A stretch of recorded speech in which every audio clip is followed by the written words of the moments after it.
Como pode o homem mais sábio que já existiu ter terminado seus dias envolvido em idolatria, distante do Deus que lhe concedera a sabedoria? Salomão, o rei que construiu o magnífico templo em Jerusalém, acumulou tanto ouro que a prata perdeu valor em seus tempos e recebeu sabedoria diretamente do Criador. Contudo, encerrou sua vida erguendo altares para divindades pagãs. Hoje, convido você a mergulhar em uma narrativa surpreendente sobre como a sabedoria, sem obediência, pode culminar em ruína. O mais impressionante é perceber como as decisões tomadas nos últimos anos de Salomão lançaram uma longa sombra sobre o futuro de Israel. Acompanhe esta história e descubra como mesmo a maior das sabedorias, se divorciada da fidelidade, acaba fracassando. A antiga Jerusalém, repleta de vida, comércio e cultura, era o centro do reino de Israel. Davi, o famoso rei que sucedera a Saul, havia consolidado um poderoso reino, expandindo fronteiras e submetendo diversos povos vizinhos. Ele conquistou vitórias decisivas contra filisteus, moabitas, edomitas e outros, transformando Israel em um centro político e religioso de destaque. Jerusalém, a capital, tornara-se o local onde a Arca da Aliança repousava, e o povo via Davi não apenas como um grande guerreiro, mas como um governante segundo o coração de Deus. Contudo, Davi já estava velho e doente. Nesse período, muitos em Israel se perguntavam quem o sucederia. Como era costume na maioria dos reinos antigos, o primogênito seria a escolha natural. Mas a casa de Davi era extensa e complexa. Um de seus filhos mais velhos, Adonias, chegou a organizar um banquete, com o apoio de Joabe, comandante do exército, e do sacerdote Abiatar, proclamando-se rei. Diante desse movimento, o profeta Natã e Batseba intervieram para lembrar Davi de sua promessa, de que Salomão, filho de Davi com Batseba, herdaria o trono. Enquanto Adonias festejava, Davi ordenou que o profeta Natã e o sacerdote Zadok ungissem Salomão como rei, a fim de cumprir sua palavra. Isso ocorreu em Giom, onde Salomão foi aclamado pelo povo numa comemoração tão intensa que a terra parecia tremer com o barulho.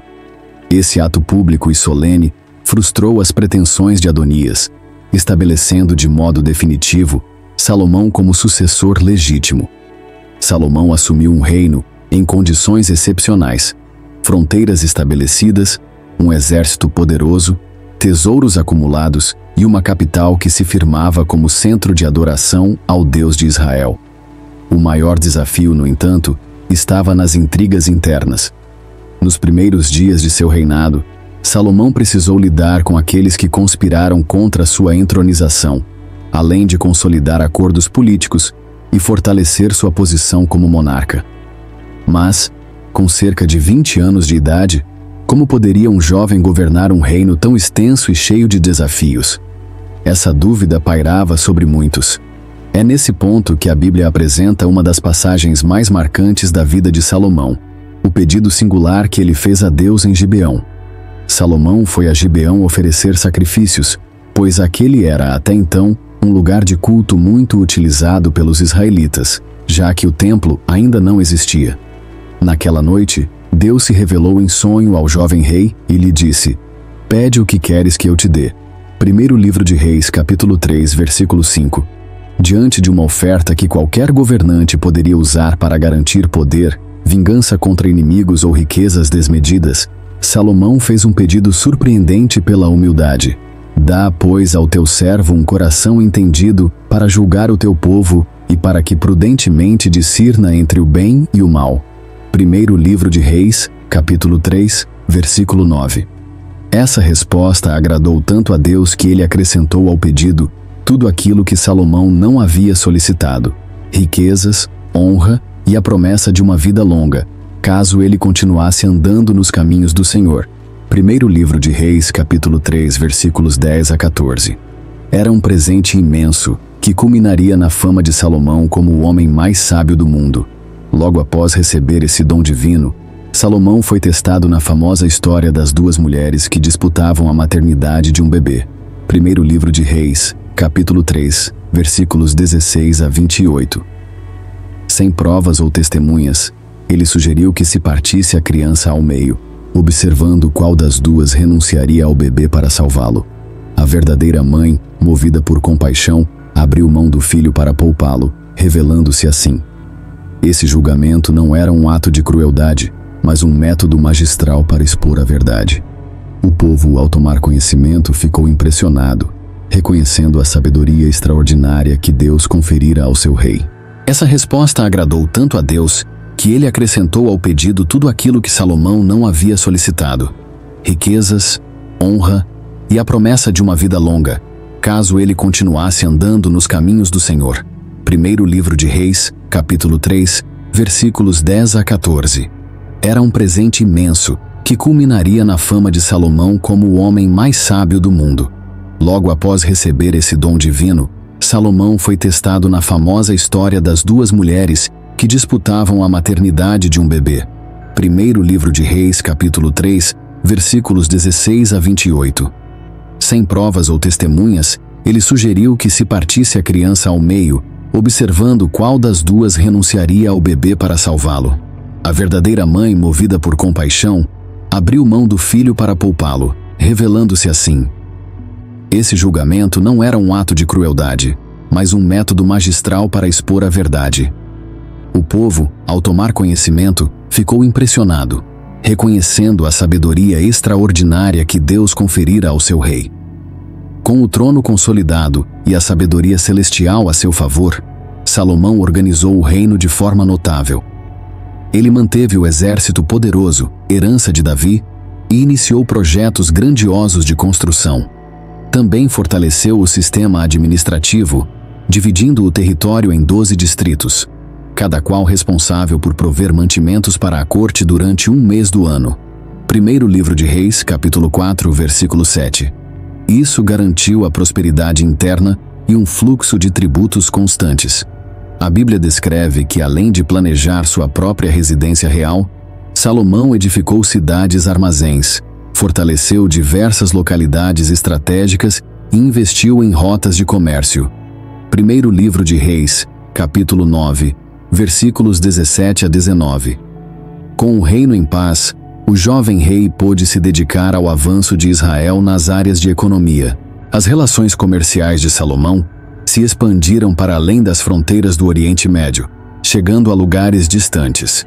Isso resultou em navios retornando com ouro, prata, marfim e animais exóticos, conforme descrito no primeiro livro de Reis, capítulo 10, versículo 22. Parcerias comerciais com Tiro e outras nações garantiram suprimentos de madeira de cedro, cavalos egípcios e produtos de luxo. Essa era a base da prosperidade que marcou os anos iniciais do reinado de Salomão. Se Davi precisou guerrear para consolidar Israel, Salomão pôde desfrutar de um tempo de paz, como relatado no primeiro livro de Reis, capítulo 4, versículos 24 e 25. Os povos vizinhos pagavam tributos, reconhecendo a supremacia política de Israel. Essa calmaria permitiu que o rei se dedicasse à maior empreitada de sua vida: a construção do templo dedicado ao Senhor, um sonho que Davi cultivara, mas não pudera realizar. A edificação do Templo de Jerusalém representa um dos ápices do reinado de Salomão. Davi havia expressado o desejo de construir uma casa para o Senhor, mas Deus não permitiu que ele o fizesse, pois Davi havia lutado muitas guerras. Primeiro livro de Crônicas, capítulo 22, versículos 7 e 8. Assim, a missão recaiu sobre Salomão. No 4º ano de seu reinado, Salomão iniciou a construção. Primeiro livro de Reis, capítulo 6, versículo 1. Ele encomendou cedros do rei Hirão de Tiro, que fora aliado de Davi, e mobilizou uma força de trabalho impressionante. 30.000 homens revezando-se no Líbano, 70.000 carregadores, 80.000 cortadores de pedra e 3.300 chefes de obras. Primeiro livro de Reis, capítulo 5, versículos 13 a 16. As pedras eram talhadas nas pedreiras e chegavam prontas ao local da construção, de modo que não se ouvia barulho de martelo no canteiro. Primeiro livro de Reis, capítulo 6, versículo 7. O templo media 27 metros de comprimento, 9 de largura e 13,5 metros de altura. Primeiro livro de Reis, capítulo 6, versículo 2. As paredes de pedra foram revestidas com painéis de cedro esculpidos, e todo o interior recebeu lâminas de ouro. Era um projeto grandioso, mesmo para os padrões da época. No Santo dos Santos, um espaço cúbico de 9 metros, foram colocados 2 grandes querubins de madeira de oliveira cobertos de ouro, com asas estendidas. Primeiro livro de Reis, capítulo 6, versículos 23 a 28. A Arca da Aliança, contendo as tábuas da lei, repousava ali. Quando o templo foi concluído, Salomão reuniu todo o Israel para a sua dedicação. O ponto central foi a colocação da Arca da Aliança no Santo dos Santos. Ao saírem os sacerdotes, uma nuvem tomou o interior do templo. A glória de Deus se manifestava de maneira tão intensa que os sacerdotes nem conseguiam continuar ministrando. Primeiro livro de Reis, capítulo 8, versículos 10 e 11. Emocionado, Salomão fez uma longa oração, reconhecendo que nem os céus podem conter a Deus, muito menos aquela construção. Primeiro livro de Reis, capítulo 8, versículos 22 a 53. A festa de dedicação durou 2 semanas, com sacrifícios incontáveis. Ao final, o povo retornou às suas casas transbordando alegria. Após a construção do templo, Salomão viveu anos de esplendor, marcados por uma prosperidade inigualável. A riqueza de Israel cresceu tanto que o texto bíblico afirma que o rei tornava a prata em Jerusalém como pedras. Primeiro livro de Reis, capítulo 10, versículo 27. Tamanha era a abundância de ouro que chegava de diversas partes do mundo. O trono de marfim, coberto de ouro e adornado com leões, impressionava visitantes de todas as nações. Primeiro livro de Reis, capítulo 10, versículos 18 a 20. A vida na corte era de fartura quase inimaginável. O suprimento diário do palácio incluía grandes quantidades de farinha, bois engordados, ovelhas e aves. Relatos bíblicos mencionam 30 coros de farinha fina, 60 coros de farinha comum, 10 bois gordos, 20 bois de pasto e 100 ovelhas, além de veados, gazelas, corças e aves cevadas. Primeiro livro de Reis, capítulo 4, versículos 22 e 23. As frotas de Salomão navegavam até Tarsis, retornando a cada 3 anos com ouro, prata, marfim e animais exóticos. Primeiro livro de Reis, capítulo 10, versículo 22. O rei controlava rotas comerciais importantes, especialmente entre o Egito e a Mesopotâmia, cobrando impostos das caravanas que cruzavam o território israelita. A fama da sabedoria e riqueza de Salomão chegou até a rainha de Sabá, que percorreu longa distância para pô-lo à prova com enigmas. Primeiro livro de Reis, capítulo 10, versículos 1 a 13. Surpresa com a organização, as construções, a comida à mesa do rei, os oficiais e o culto no templo, ela afirmou que nem a metade do que ouvira fazia justiça à realidade que encontrou.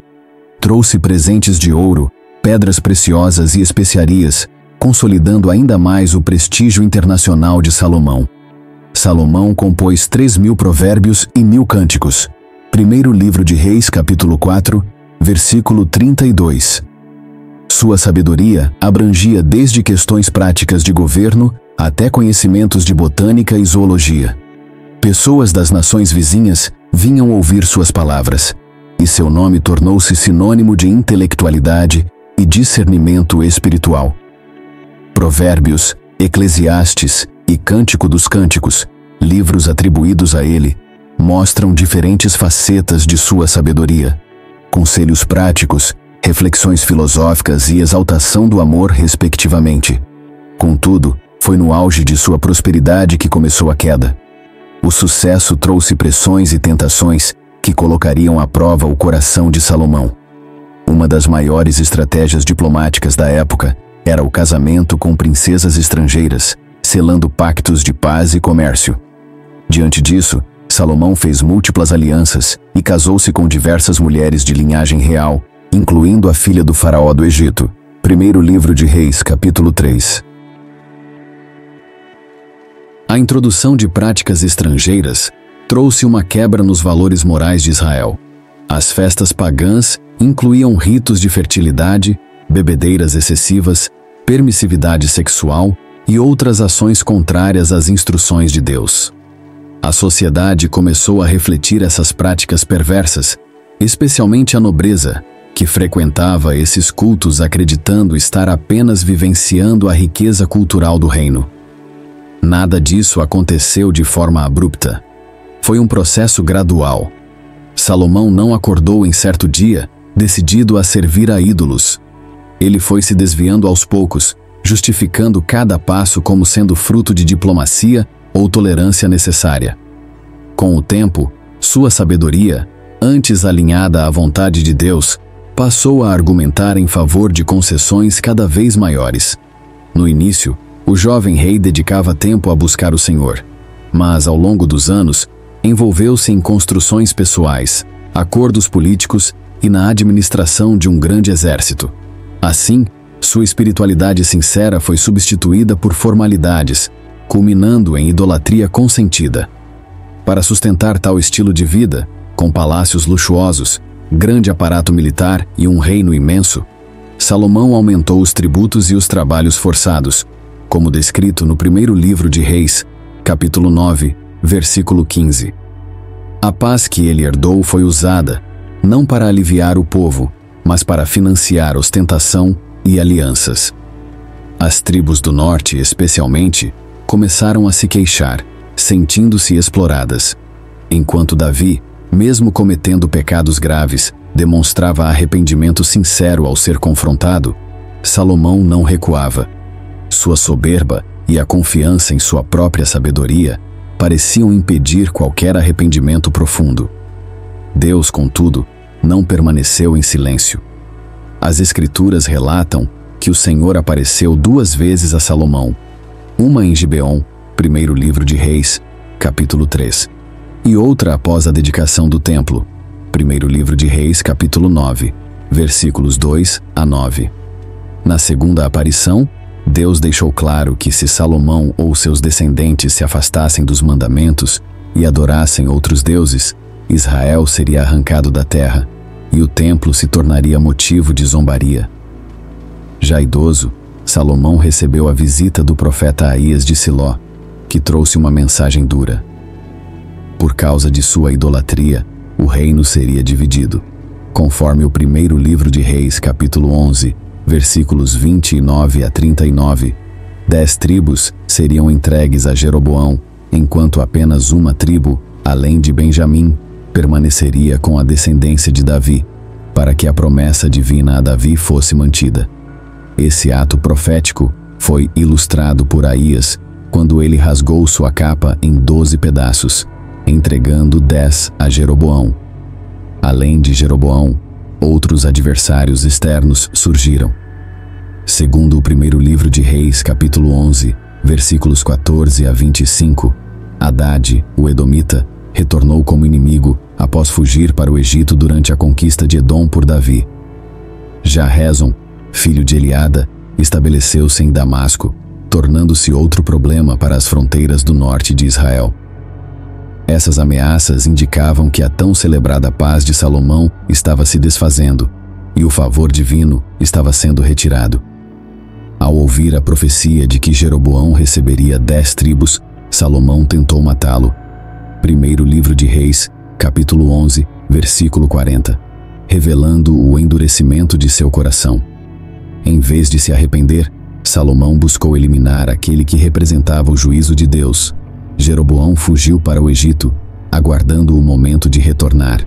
É profundamente irônico que aquele que foi o homem mais sábio do mundo tenha caído em armadilhas tão claras. A idolatria cresceu junto à rigidez de seu coração. Salomão confiava em seus próprios argumentos para justificar seus atos, ignorando as advertências divinas. Se antes ouvia o Senhor, passou a cercar-se de conselheiros que aprovavam suas decisões. Profetas fiéis provavelmente foram afastados ou silenciados, enquanto o rei se acomodava em uma corte que atendia mais aos desejos de suas esposas e às pressões políticas do que à lei de Deus. Muitos estudiosos acreditam que o livro de Eclesiastes foi escrito no fim da vida de Salomão. Nele, lemos palavras de um homem amargurado que experimentou sabedoria, prazeres, riquezas e grandes obras, mas concluiu que tudo era como correr atrás do vento. Eclesiastes capítulo 2, versículo 11, ele declarou: vaidade de vaidades, tudo é vaidade. Eclesiastes capítulo 1, versículo 2. Contudo, ao final, há um lampejo de arrependimento. Teme a Deus e guarda os seus mandamentos, porque este é o dever de todo o homem. Eclesiastes capítulo 12, versículo 13. Apesar das advertências dos profetas e da crescente murmuração das tribos do norte, Salomão resistiu às mudanças. Tribos como Efraim e Manassés sentiam-se sobrecarregadas pelos impostos e trabalhos forçados. A unificação política conquistada por Davi começou a se desmantelar. Jeroboão, mencionado pelo profeta Aías, passou a ser visto como uma esperança de mudança pelas tribos insatisfeitas. Com o passar dos anos, Salomão experimentou as consequências de suas decisões.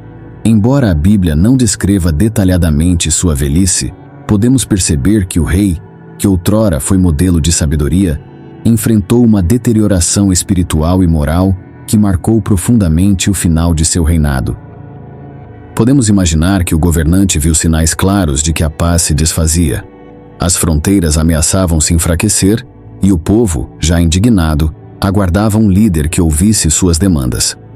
Ao ler o livro de Eclesiastes, percebemos um autor ciente de que a sabedoria humana tem limites e de que os prazeres e conquistas terrenas são insuficientes para satisfazer o coração. Alguns interpretam esse livro como uma tentativa de Salomão deixar um registro de suas frustrações e descobertas tardias. Contudo, não há provas de que ele tenha retornado a um arrependimento pleno e público, como Davi fez em seus salmos de confissão, como no Salmo 51, por exemplo. O filho de Salomão, Roboão, não demonstrava possuir a mesma sabedoria do pai nos primeiros anos, o que despertava a dúvida: quem governará Israel quando Salomão se for? E que rumo tomará a nação? As profecias de divisão do reino, ignoradas por Salomão, estavam prestes a se concretizar de forma irreversível. Hadade, Rezon e Jeroboão simbolizavam o estopim de uma rebelião maior. Seus conflitos minavam a segurança nas fronteiras e criavam pressão sobre Salomão. Era apenas questão de tempo até que o rei, sobrecarregado de problemas internos e externos, sucumbisse à própria negligência espiritual. A grandiosa prosperidade de outrora começou a se desgastar. Grandes projetos e inúmeras esposas exigiam pesados impostos. As tribos outrora unidas agora cochichavam sobre injustiças e idolatrias que fluíam desde o próprio palácio. O risco de uma ruptura iminente tornava-se palpável.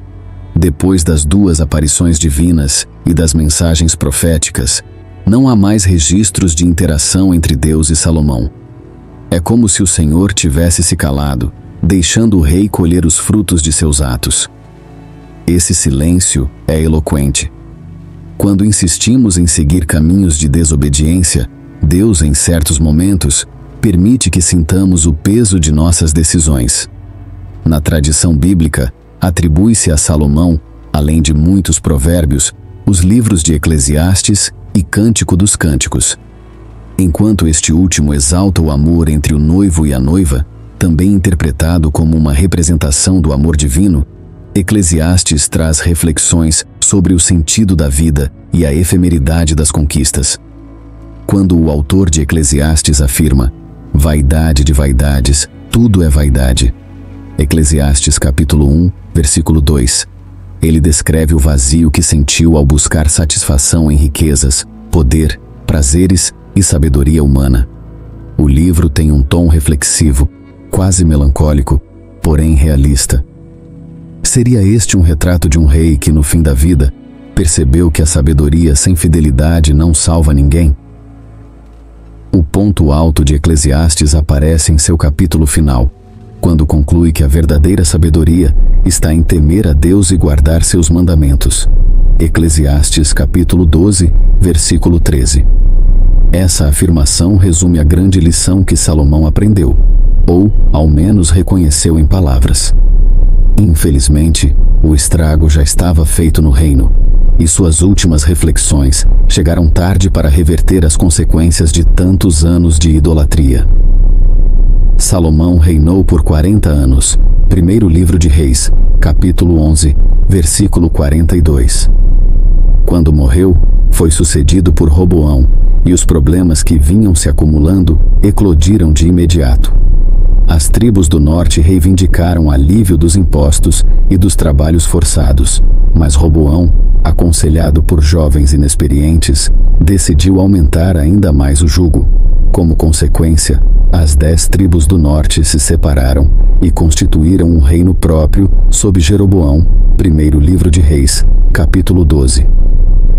Esse cisma resultou na formação de 2 nações: o reino de Judá, composto pela tribo de Judá e boa parte de Benjamim, e o reino de Israel, formado pelas outras 10 tribos. Assim, a unidade que Davi tanto lutara para estabelecer se desfez logo após a morte de Salomão.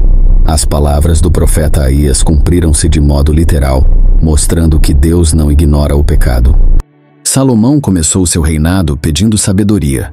Seus primeiros atos foram justos, e suas construções e organização do reino marcaram a era de ouro de Israel. Entretanto, seu final foi ofuscado pela idolatria, pela opressão ao povo e por uma profecia de divisão que se cumpriu em seu descendente. É impossível não notar o contraste entre o jovem que compôs provérbios e o idoso que levantou altares para deuses pagãos. A história de Salomão ecoa até hoje como um alerta de que a sabedoria, sem submissão a Deus, pode ser desviada pelos desejos do coração. O rei mais sábio de todos teve um triste final porque suas prioridades mudaram gradualmente, e ele se deixou seduzir por poder, riqueza e influências pagãs. Suas decisões arruinaram não apenas sua própria reputação, mas o futuro de todo o reino que herdara de Davi. A trajetória de Salomão é, ao mesmo tempo, inspiradora e trágica. Inspiradora pelos atos de grandeza, pela construção do templo e pelos escritos que até hoje ajudam milhões de pessoas a buscar sabedoria, temor a Deus e equilíbrio em todas as áreas da vida. Trágica porque mostra como, até o homem mais sábio do mundo, pode cair se não mantiver a fidelidade ao Senhor. Ele teve tudo: riqueza, fama internacional, paz, sabedoria divina, um reino unido e a oportunidade de fazer de Israel um exemplo único de nação consagrada ao Deus vivo. Porém, aos poucos, cedeu a pequenos desvios, alianças políticas e casamentos com mulheres que o levaram à idolatria e à construção de altares pagãos. Esse lento afastamento resultou em um final triste e na quebra definitiva da unidade que seu pai Davi conquistara. Para nós a lição é clara: não basta saber o que é certo, é preciso permanecer fiel aos princípios divinos, mesmo diante de pressões e seduções que prometem vantagens imediatas. Salomão conhecia a lei, mas escolheu ignorar partes dela, crendo que sua sabedoria seria suficiente para gerenciar seus próprios caminhos.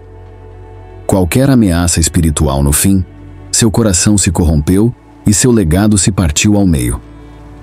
Que a história do rei Salomão nos lembre sempre de que a fidelidade a Deus deve ser mantida até o último dia de nossas vidas, pois cada pequena concessão pode ser um passo em direção ao abismo,